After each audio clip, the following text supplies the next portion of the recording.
Alors que je connais les questions agricoles depuis longtemps, je pense que si j'avais essayé de faire cette enquête-là en 3 mois à temps plein, je ne suis pas sûre qu'on aurait pu avoir une qualité comme ça. Je pense qu'il y a un temps d'incubation finalement qui est nécessaire.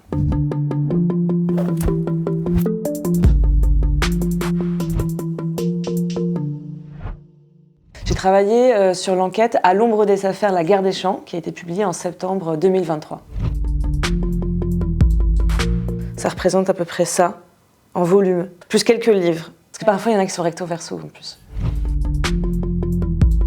J'ai acheté des craies et sur mon sol par terre, j'ai écrit des plans avec des couleurs, des liens que vous avez faits sur mon sol. Et j'avoue que c'était un petit peu étrange, mais j'ai pas trouvé mieux pour réussir à faire sortir toutes ces informations-là, qui étaient colossales, qui pouvaient pas tenir sur une feuille A4, pour essayer de les faire sortir et de les mettre par terre. Et le grand moment de satisfaction, c'est quand même quand je pouvais passer la serpillière de mon bureau pour écrire un autre volet de l'enquête.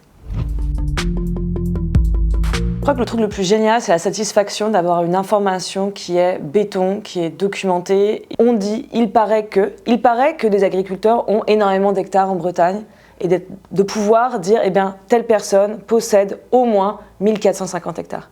Et bien ça, de pouvoir le documenter, on sort de la rumeur, on arrive dans le fait, et à partir de là, on peut imaginer d'autres choses, on peut mieux réfléchir, et ça c'est très satisfaisant, de vraiment pouvoir nourrir le débat public avec quelque chose qui est costaud, on sait que c'est hyper solide, et ça permet vraiment de nourrir le débat derrière. Et ça, je trouve ça vraiment très satisfaisant. Pour moi, l'information la plus importante de cette enquête sur les terres agricoles en Bretagne, c'est plutôt une question.